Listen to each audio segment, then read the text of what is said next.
สบายดีและสวัสดีทุกๆคนมาพบกันคือเก่าพี่น้อง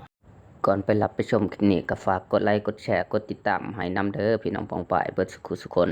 มื้อนี้ก็สิมาเฮ็ดกับข้าวอาหารการกินแบบลาวๆพี่น้องสิมาขอเจนายก่อนอื่นก็เอาเจนายมาล้างก่อนพี่น้องหลังจากที่เฮาล้างเสร็จแล้วเป็นที่เรียบร้อยเฮาก็สิมาปรุงแต่งพี่น้องของปรุงแต่งของเฮาก็สิบ่มีหยังหลายสิมีหัวสิไข่ตามด้วยเกลือแป้งนัวใส่น้อยแซ่บน้อยใส่หลายแซ่บหลายพี่น้อง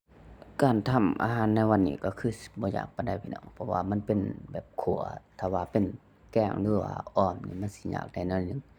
เพราะว่ามันสิมีหลายขั้นตอนถ้าว่าแกงกับอ้อม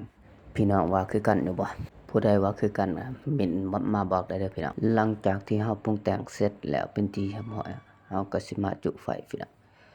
แล้วก็เอาฝาหม้อปิดไว้ก็ใช้เวลานานพอสมควรพี่น้องกว่าเฮาสิได้กินง่ายที่สุดก็คือกับข้าวในตลาดนะพี่น้อง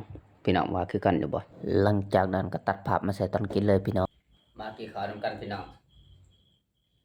ขัวสุกแล้วเป็นที่เรียบร้อยมากินนำกันเด้อมีแต่จีน่ายแม่ไข่พี่น้องเอ้ยเบิ่งเป็นตาแซ่บเด้อผู้ใดที่ยังบ่ทันกินข้าวแลงมาเด้อมากินนำกันเด้อมื้อนี้แซ่บๆนำกันพี่น้อง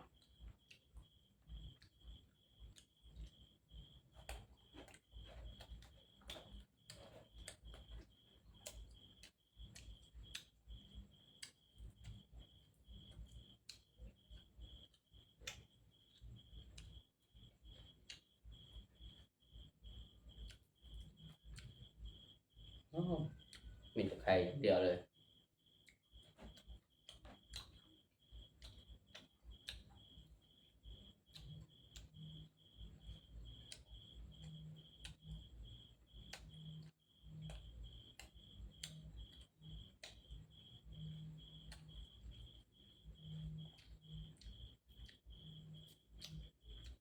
เบิ่ง